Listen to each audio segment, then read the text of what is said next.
오셀로, 사랑의 눈이 먼 이민자 원로인 의원의 딸을 죽이다, 마담 보바리, 쇼핑 중독의 간통녀, 신용 사기 후 비소를 삼키다, 오디푸스 왕, 어머니와 동침으로 눈이 멀다.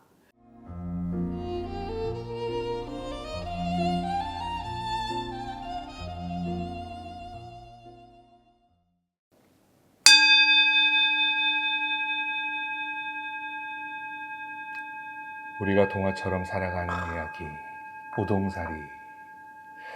아일랜드 보통의 불안 계속해서 보겠습니다. 네, 자 우리 보통 예술 봤지요? 예술. 지난주에. 예술 봤지, 예술. 예술이 조금 어려웠지만 사실은 우리가 또 이걸 두 번째 솔루션이 바로 예술이에요. 그래서 항상 철학하면 예술이 따로 나오잖아. 그래서 우리 과목도 이제 예술과 철학이잖아. 그치? 불안한 마음을 없앨 수 있는 방법 중에 첫 번째가 철학이었고 두 번째가 예술이었고 그 예술 속의 또 소제목으로 이제 이번에는 비극과 희극을 얘기할 거야. 자, 먼저 이제 소제목 비극입니다. 비극. 비극을 통해서 불안을 느끼고 해소한다? 내가 볼 땐 공감의 효과가 아닐까 싶어.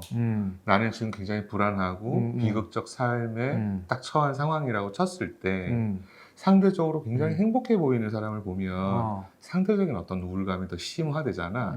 그런데 이제 극 속에 정말 아주 슬픈 비탄에 빠진 주인공 그 캐릭터를 보면서 확 공감하는 거지. 어떤 동병상련 같은 거. 그러니까 그 이제 배우들의 그 연기의 그 배역의 그런 것도 공감. 있지 않을까. 그걸 딱 객관적으로 바라볼 수가 있으니까. 그렇지, 그렇지. 그런 상황 자체를 그렇지. 거기서 조금 카타르시스를 할까? 그렇지, 그렇지. 해결할 수가 있다. 그렇지, 자, 그렇지. 그럼 진짜 그런지 읽어볼게. 참고로 생각이 났는데 생각날 때 얘기해.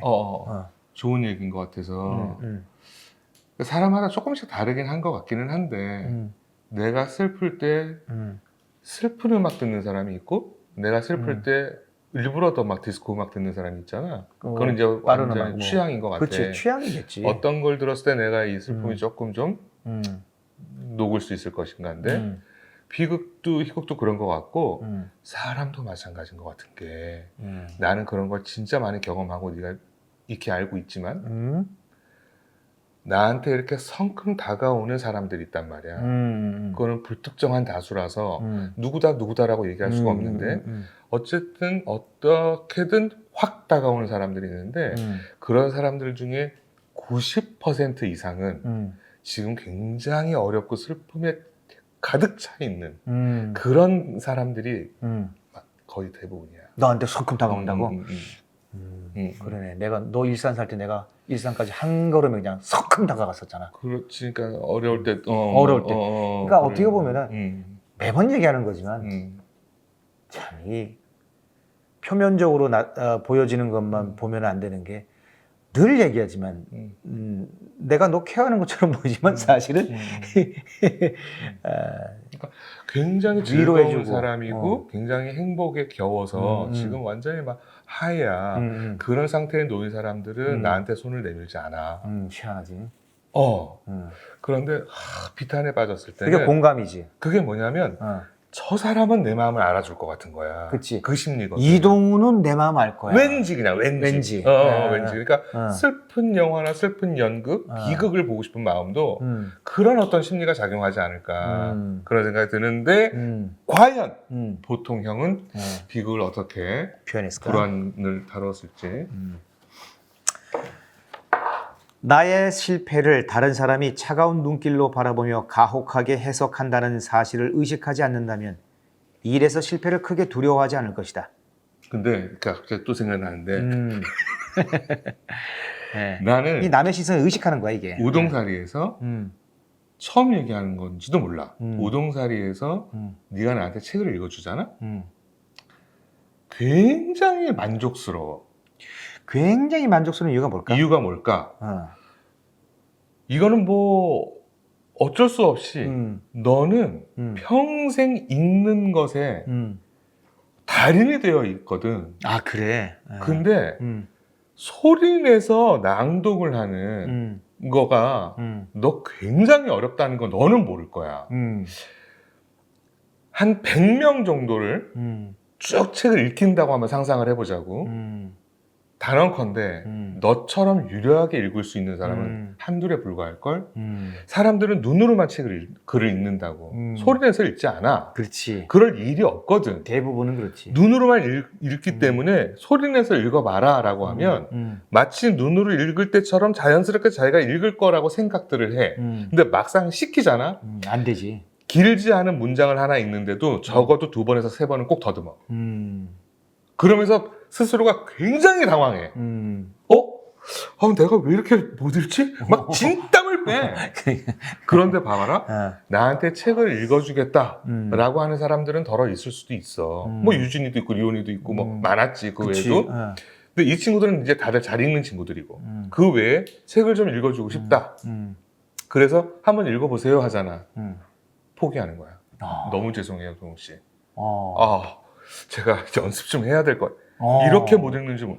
근데 대부분이 그래. 근데 너는 딕션이 너무 좋고, 그리고 문장을 미리 안 읽어봐도 한 번에 한 바닥에 싹 스캔이 되는 어떤 그런, 그런 능력을 네가 이제 몸으로 터득을 했거든. 오랜 세월 동안. 그렇지. 그러니까 내가 듣는 입장에서 진짜 내가 내 눈으로 글을 읽는 것처럼 속 시원한 거야. 그러니까 집중이 잘 되지. 근데 누가 읽어준다 자꾸 더듬어봐. 내가 좋겠니? 근데 그렇다고 화를 내겠니? 힘들어. 나도 너무 힘든 거야. 듣는 사람도 힘들고 너무 힘든 거지. 읽는 사람도 힘들고. 그럼. 그래서 이게 너무 좋은 거야. 그래. 그러면은 한 줄을 하고 지금 다시 시작하는 거니까. 그렇지. 이 얘기는 꼭. 다시 한번 읽을게. 비극. 나의 실패를 다른 사람들이 차가운 눈길로 바라보며 가혹하게 해석한다는 사실을 의식하지 않는다면 이 일에서 실패를 크게 두려워하지 않을 것이다. 실패의 물질적 결과에 대한 두려움은 세상이 실패를 바라보는 냉정한 태도, 실패한 사람을 패배자로 지목하는 집요한 경향에 대한 두려움 때문에 더 심각해진다.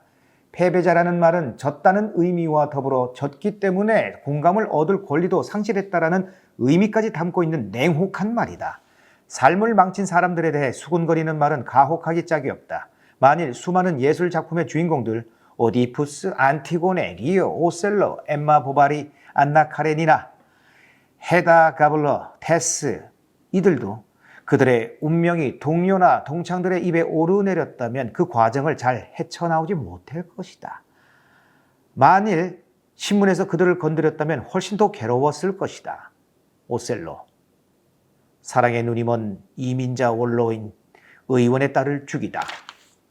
마담 보바리, 쇼핑 중독의 간통녀, 신용 사기 후 비소를 삼키다. 오디푸스 왕, 어머니와 동침으로 눈이 멀다. 이런 머리 기사들이 어딘가 어색한 느낌이 든다면 그것은 여기서 언급하는 일이 그렇게 간단한 문제가 아니라고 생각하는데 익숙하기 때문일 것이다. 이런 문제들은 신문들처럼 망설임 없이 선정적으로 단죄할 것이 아니라 엄숙하고 예의를 갖춘 태도로 대해야 한다고 생각해 온 것이다. 그러나 사실상 이들에게 우리의 관심과 존중을 끌어모을 만한 요소가 있는 것은 아니다. 예술에 등장하는 전설적인 실패자가 우리에게 고귀해 보이는 것은 그들의 자질 자체와는 관련이 없다. 그들의 창조자나 기록자가 그렇게 보라고 가르쳤기 때문에 그렇게 보이는 것이다. 특히 처음 생겨날 때부터 위대한 실패 이야기에 집중하면서 조롱이나 심판은 삼간 특별한 예술 형식이 있다. 이 형식의 장점은 파국을 맞이한 사람들, 불명예스러운 정치가, 살인자, 파산자, 감정적으로 강박감에 사로잡힌 사람의 행동의 책임을 면제해 주지는 않으면서도 그들에게 어떤 수준의 공감을 보여준다는 것이다. 사실 모든 인간이 마땅히 이런 공감을 받아야 하지만 실제로 받는 일은 드물다. 자, 비극은 기원전 6세기의 고대 그리스 극장에서 시작됐으며 보통 태생이 고귀한 주인공, 즉 왕이나 유명한 전사가 성공을 거두며 찬사를 받다가 자신이 저지른 잘못 때문에 파멸이나 수치에 이르는 과정을 따라간다. 그러나 이야기를 풀어나가는 방식 때문에 관객은 주인공에게 벌어진 일을 놓고 주인공을 탓하기가 쉽지 않을 뿐 아니라 주인공에게 닥친 것과 비슷한 상황이 닥쳤을 경우 자신도 언제든지 파멸할 수 있다는 사실을 인식하고 겸손해진다. 이 공감이야. 비극을 본 관객은 훌륭한 삶을 살아가는 일의 어려움 앞에서 슬픔 느끼고 그 일에서 실패한 사람들 앞에서 겸손해진다. 변태와 정신병자, 실패자와 패배자를 이야기하는 신문이 이해의 스펙트럼의 한쪽 끝에 있다면 비극은 반대편 끝에 있다. 비극은 죄 지은 자와 죄가 없어 보이는 자 사이에 다리를 놓으려는 시도며 책임에 대한 통념에 도전하고 인간이 수치를 당한다 해도 자신의 이야기를 할 권리까지 상실하지 않는다라는 점을 존중하면서 그 사실을 심리학적으로 세련되게 표현해낸다. 아리스토텔레스는 시학, 기원전 350년경 나왔어요. 시학에서 효과적인 비극의 핵심 요소를 규정하려고 했다. 우선 한 사람의 중심 인물이 있어야 하고 줄거리가 비교적 압축된 시간에 전개되어야 하며 당연한 일이지만 주인공의 운의 변화가 비참한 상태에서 행복한 상태로 가는 것이 아니라 그 반대로 행복한 상태에서 비참한 상태로 가는 것, 확 떨어지는 것. 그러나 이보다 더 눈에 두드러지는 두 가지 요소가 있어요. 비극의 주인공은 윤리적 수준에서 특별히 좋지도 나쁘지도 않은 평범한 인간이어야 한다는 것이다.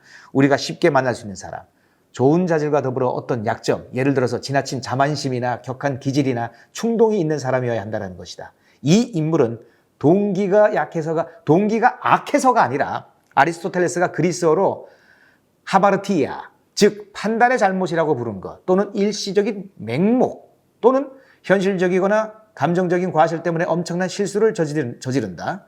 여기에서 가장 끔찍한 페리페테이아, 즉 운의 역전이 이루어진다. 이 과정에서 주인공은 자신이 귀중하게 여기던 것을 모두 잃고 거의 언제나 자신의 생명을 대가로 내놓는다. 주인공에 대한 동정심, 주인공과 동일시했기 때문에 생기는 자신에 대한 두려움, 비극을 감상한 뒤에 나오는 자연스러운 감정적 결과다. 비극 작품은 재앙을 피하는 우리의 능력을 과대평가하지 말라고 가르치며 동시에 재앙을 만난 사람들에게 공감을 느끼도록 우리를 인도한다. 네 말 맞네. 따라서 극장을 나설 때면 쓰러지고 실패한 사람들을 우월한 태도로 대하기가 어려워진다.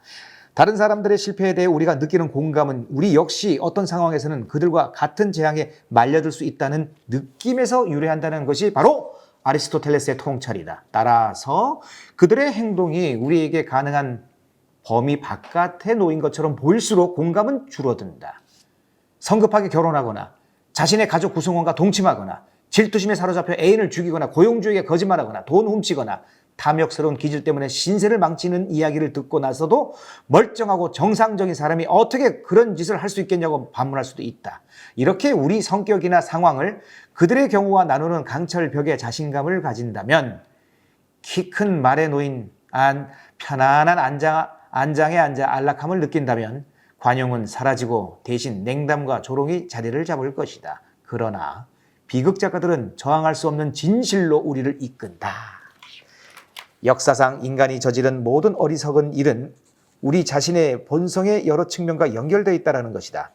우리 자신의 내부에도 최악의 측면과 최선의 측면을 아울러 인간 조건 전체가 담겨 있으며 따라서 적당한 엉뚱한 상황이 닥치면 우리 역시 무슨 짓이든 저지를 수 있다는 것이다. 공감. 나도 공감.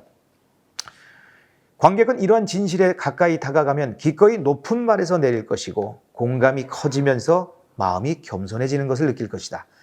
자신의 성격상 약점이 다행히도 지금까지는 아무런 심각한 사고를 일으키지 않았지만 언젠가 어떤 상황과 마주쳐 무제한의 재앙을 불러일으키는 위력을 발휘하면 자신의 삶도 쉽게 박살나 어머니와 동침으로 눈이 멀다라는 신문기사 때문에 고통받는 불행한 인물과 마찬가지로 수치스럽고 비참한 상황에 처할 수 있다는 사실을 받아들이게 될 것이다. 아리스토텔레스의 비극 예술 형식 개념에 가장 완벽하게 들어맞는 희곡은 소포클레스의 오디푸스의 왕, 기원전 430년 본 디오니소스 축제 때 처음 공연되었다. 소포클레스의 주인공인 테베의 왕 오디푸스는 자비로운 통치로 백성의 존경을 받는다. 오디푸스는 오래전 이 도시를 위협하던 스핑크스를 물리친 일이 있었는데 사실 그 공로로 왕좌에 오르게 되었다. 물론 왕에게도 결점이 있다. 충동적이고 화를 잘 낸다라는 것이다. 희곡이 시작되는 시점으로부터 오래전 옛날 오디푸스는 테베로 오는 길에 어떤 고집스러운 노인이 길을 비켜주지 않자 화가 나서 그를 죽인 일이 있다. 이게 유명한 일화지. 그러나 이 사건은 사람들의 기억에서 사라졌다. 바로 그 뒤에 오디푸스가 스핑크스에게 승리를 거두었고 도시에는 번영과 안정이 찾아왔으며 오디푸스는 전임자인 라이오스 왕의 아름다운 미망인 이오카스테와 결혼을 했기 때문이다. 라이오스 왕은 테베로 들어오는 길목에서 만난 젊은 남자와 분명치 않은 이유로 싸움을 벌이다 죽었다. 그러나 희곡이 시작될 때 테베에는 새로운 재난이 닥친다. 치료 방법을 알 수 없는 괴질이 만연하고 있는 것이다. 절망에 사로잡힌 백성은 왕실의 구원을 요청한다. 오디푸스는 처남 크레온을 파견해서 델피의 아폴로에게서 신탁을 구한다. 그 결과 테베가 그 안에서 저질러진 어떤 불결한 일 때문에 벌을 받고 있다는 설명을 듣는다. 크레온을 비롯한 조정의 사람들은 이것이 선왕의 미해결 살인사건을 암시하는 것이라고 추측한다. 오디푸스도 이런 의견에 동의하여 직접 살인자를 색출해 자비 없이 벌하겠다고 맹세를 한다. 그 이야기를 듣는 순간 이오카스테의 얼굴이 어두워진다. 오래전에 들은 다른 예언이 퍼뜩 떠올랐기 때문이다. 첫 번째 남편 라이오스가 아들에게 죽음을 당할 것이라는 예언이었다. 그녀와 라이오스는 아들이 태어나자 그 예언이 실현되는 것을 막기 위해 아기를 산에 버려 죽이라고 명령했다. 그러나 이 일을 맡은 목자는 아이가 가여워 코린트의 왕에게 양자로 드리게 했다. 아이가 성숙하자 코린트의 왕과 왕비는 아들이 아버지를 죽이고 어머니와 결혼할 것이라는 신탁을 알게 되었다. 그래서 오디푸스는 코린트를 떠나 그리스를 여행하다 테베까지 오게 되어 스핑크스를 이긴 뒤에 그곳의 통치자가 되었다. 그러나 그 전에 고집스러운 노인이 테베로 가는 길을 막다가 그에게 죽음을 당하는 안타까운 사건이 벌어진 것이다. 진상을 제일 먼저 깨달은 이오카스테는 왕궁에 자기 방으로 들어가 목을 맨다. 오디푸스는 그녀의 몸이 석가래에 걸려있는 것을 보고 시신을 끌어내려 옷에 달린 브로치로 자기 눈을 찌른다. 그는 너무 어려 자신의 부모에게 닥친 재앙을 이해하지 못하는 두 딸 이스메네와 안티고네를 끌어안고 망명길에 나서 죽을 때까지 수치에서 헤어나오지 못한 채 세상을 헤맨다. 아버지를 죽이고 어머니와 결혼하는 것은 많은 사람들이 흔히 저지르는 판단착오라고 하기는 힘들지 않겠느냐고 대꾸할지 모르겠다. 그러나 오디푸스의 하마르티아가 특별하다고 해서 이 희곡의 보편적인 특징들이 훼손되는 것은 아니다. 오디푸스의 이야기가 우리 자신의 성격과 조건에 내재된 충격적인 측면을 반영하는 한 이 이야기는 우리에게 영향을 줄 수밖에 없다. 그런 측면들이란 작아 보이는 잘못이 심각한 결과를 낳을 수도 있기 때문에 우리의 행동의 결과를 알 수 없음에도 우리는 운명을 의식적으로 지배할 수 있다고 가정하곤 한다는 것. 우리가 사랑하는 모든 것을 순식간에 잃어버릴 수도 있다는 것. 우리의 이성과 선견지명은 소포클레스가 운명, 그 미지의 모호한 힘들과 맞부딪혔을 때 허약하게 짝이 없다는 것 등이다. 오디푸스는 잘못이 없는 사람이 아니었다. 그는 오만하게도 자신이 신탁의 예언을 피했다고 믿었으며 안이하게도 백성의 높은 평가에 만족했다. 오디푸스는 오만과 급한 성질 때문에 라이오스 왕과 싸웠으며 감정적인 비겁함 때문에 이 살인을 예언과 연결시키지 못했다. 그는 독선 때문에 이 죄를 오랫동안 무시해 오다가 자신의 죄를 암시하는 크레온을 비난했다. 그러나 오디푸스가 자신의 운명을 책임질 입장이라 해도 비극은 그에 대한 쉬운 단죄를 허용하지 않는다. 비극은 그에게 책임을 물으면서도 동시에 그의 입장에 공감한다. 아리스토텔레스가 상상했듯이 관객은 경악하면서도 동정심에 사로잡힐 것이며 극장을 떠날 때도 합창단이 전하는 마지막 메시지의 보편적인 의미가 머릿속을 맴돌 것이다. 내 동포 테베 사람들이여 오디푸스를 보라. 그는 뛰어난 머리로 유명한 수수께끼를 풀었고 권자에 올라 모든 권세 위에 올라선 사람이 되었다. 그대의 위대함을 바라보며 누가 선망을 품지 않았으리요.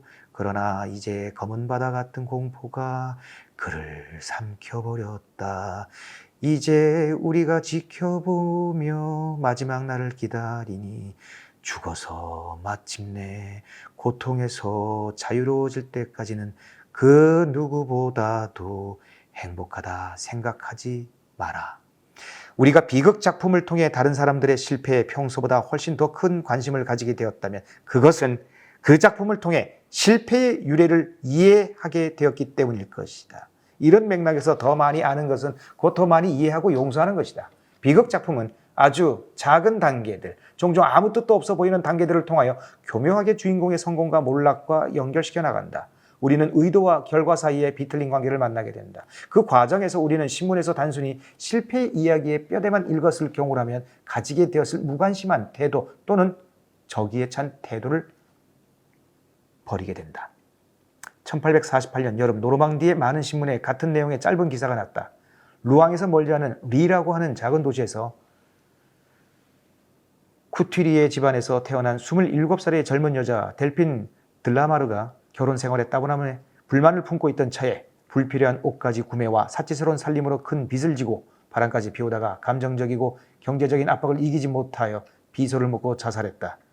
유족으로는 어린 딸과 수심에 찬 남편 외젠 들라마르가 있다. 외젠 들라마르는 루앙에서 의학을 공부하고 리에서 보건소 공무원으로 일했으며 환자들의 사랑을 받고 공동체의 존경을 받는 사람이었다. 이 신문기사를 읽은 사람들 가운데는 27살의 야심에 찬 소설가 귀슈타프 플로베르도 있었다. 마담 들라마르의 이야기는 그의 마음에 남아 일종의 강박관념이 되었으며 이집트와 팔레스타인 여행 때도 그를 따라다녔다. 마침내 1851년 9월 플로베르는 보바르 부인을 쓰기 시작하여 6년 후 파리에서 출간을 했다. 리의 간통녀 들라마르 부인이 용빌의 간통녀 마담 보바르가 되었을 때 생기는 여러 가지 일들 가운데 하나는 그녀의 삶이 이제 흑과 백의 도덕 이야기 수준을 넘었다라는 것이다. 델핀 들라마르 사건이 신문기사로 났을 때 지방의 보수적 논평가들은 이것을 젊은이들 사이에 결혼 경시 풍조, 사회의 상업화, 종교적 가치의 상실의 예로 받아들였다. 그러나 플로베르에게 예술은 조악한 도덕주의의 정반대 자리에 서 있는 것이었다. 예술은 인간 동기와 행동을 깊이 탐사하는 영역이고 이 영역에서는 어떤 사람을 성자나 죄인으로 해석하려는 시도를 조롱했다. 플로베르의 소설의 독자는 엠마의 사랑에 대한 순진한 관념을 목격할 뿐만 아니라 그 유래까지도 관찰할 수 있다. 독자는 엠마를 따라 그녀의 어린 시절로 들어가 그녀의 어깨 너머 수도원을 살피기도 하고 토스테로로 가서 긴 여름 오후에 돼지와 닭의 울음소리가 흘러드는 부엌에 엠마와 그녀 아버지와 함께 앉아보기도 한다. 독자는 엠마와 샤를이 어울리지 않는 결혼을 하는 과정도 지켜본다. 샤를은 외로움에 시달리다 젊은 여자의 육체적 매력에 유혹을 느낀다. 엠마는 답답한 생활로부터 탈출하고자 하는 욕망에 사로잡혔던 차에 삼류, 낭만주의, 문학 외에는 남자를 경험해보지 못한 미숙한 상태에서 결혼으로 또 밀려간다. 독자는 엠마에 대한 샤를의 불만과 샤를에 대한 엠마의 불만에 공감할 수가 있다. 플로베르는 편안한 해답을 바라는 독자의 기대에 배반하며 외려 그것을 즐기는 느낌까지 준다. 엠마를 긍정적인 빛 속에 제시하는가 하면 어느새 아이러니가 섞인 말로 그녀를 깎아내린다. 엠마를 이기적 쾌락주의자라고 하고 그녀에게 인내심을 이를 낮추면 플로베르는 독자를 다시 그녀에게 데려가 그녀의 감수성에 대한 이야기로 독자를 울게 만든다. 엠마가 공동체에서 자신이 차지했던 지위를 잃은 상태에서 입에 비소를 쑤셔넣고 침대에 누워 죽음을 기다릴 때 그녀를 심판하고 싶은 구독자는 없을 것이다. 우리는 플로베르의 소설을 덮으면서 우리가 사는 방법을 배우기도 전에 살아야만 했다는 사실에 대해 우리 자신과 다른 사람들에 대한 이해가 대단히 제한적이라는 사실에 대해 우리 행동이 엄청난 파멸을 불러올 수 있다는 사실에 대해 우리 잘못에 대한 공동체 반응이 무자비하다는 사실에 대해 두려움과 슬픔을 느끼게 된다. 소설의 독자나 비극의 관객으로서 우리는 쇼핑 중독자인 간통료 비소를 삼키다라는 머릿기사의 정신으로부터 멀리 떨어져 있다. 비극은 실패나 패배에 대한 단순화된 관점을 버리게 만들고 우리 본성의 풍토병과 같은 우둔과 일탈을 너그러운 눈으로 바라보게 된다. 사람들이 비극 예술에 담긴 교훈을 받아들인 세계에서는 실패의 결과가 우리를 그렇게 심하게 짓누르지 않을 것이다. 결국은 네가 얘기한 게 맞네. 이게 바로 비극을 통해서 이 불안을 해소할 수 있는 사람들의 공감력과 그런 느낌을 좀 얘기를 한 거예요. 그렇지. 그러니까 뭐 깊게 받아들이지 않아도 될 것 같은 게 우리 일상에서 이런 현상은 너무 쉽게 우리가 경험하고 사는데 뭐냐면 이제 뭐 예전에 기억나니 아침 프로그램에 아침 토크 프로그램에 이제 스타들이 나온단 말이야. 반짝반짝 빛나는 스타들이 나왔는데 그때 당시에 한참 유행하던 게 뭐냐면 이제 눈물을 흘리는 거야. 아, 살면서 맞다. 그때 맞다. 시청률이 굉장히 많이 올라갔는데 결국 그 이유는 뭐야? 아침 프로에서. 그지? 결국 그 이유는 그거였던 것 같아. 나보다 훨씬 행복하고 모든 걸 다 가지고 있을 것 같은 사람인데 저 사람이 저렇게 슬퍼? 거기에 공감되는 거지. 그러면서 치유가 되고 불안이 약간 멈추는 것 같은 착각. 그것 때문에 이제 시청률이 올라갔던 게 아닌가. 뭐 그런 생각이 드네. 뭐 비단 뭐 저기 토크 프로뿐만이겠어. 그 드라마 같은 경우도 그렇지. 비극이 꾸준하게 또 그렇지. 또 우리 옛날부터 특히 우리 민족은 주인공이 막 불행하고 고생하고 어린 나이에 예전에 그 지금 우리 또래 분들은 기억하실 거예요. 억새풀이라는 드라마가 있었어. 그 정말 오래됐지. 그 초등학교도 안 된 거죠. 그 소녀가 그 억새풀처럼 그 가난과 그리고 부모도 없이 그 혼자서 동생 데리고 그 자기가 그 살아가는 이 험한 세상을 살아가는 그래서 눈물을 꿀떡꿀떡 삼키면서 상경하잖아. 그 당시 그 우리나라 많은 사람들도 서울로 돈 벌기 위해서 상경하면서 그런 그 힘든 거에서 또 그 주인공의 비극에 대해서 공감하고 뭐 만화는 애니메이션은 안 그래? 우리나라에서도 크게 인기를 끌었던 그 캔디 들장미 소녀 캔디 그리고 또 달려라 하니 이거 보면은 어쨌든 그 주인공 전체적인 비극은 아니지만 주인공이 겪어야 하는 그러니까 이게 어렵다가 막 잘 되는 게 아니라 지금 다 행복하다가 갑자기 밑으로 확 떨어져서 이게 추락하는 거. 아까 스타의 그런 모습들 잘 살고 있을 것이라 생각했는데 그렇게 고생을 하고 힘들었어. 그렇게 아팠었어? 아이고 어떡하냐 저 애들 저 어린데 이런 마음들. 그러니까 뭐 드라마나 뭐 만화나 이런 소설 연극 이런 데 비극에서 나오는 주인공들의 그런 삶을 통해서 우리가 공감하면서 네가 얘기했던 잠시나마 거기서 위안도 되고 또 공감도 되고 또 조금 불안해서 잠깐 빠져나온다라는 착각. 위로지. 그런가 하면 이제 희극도 얘기를 할 텐데 이 사람이 희극. 이제 희극으로 넘어가는 거잖아.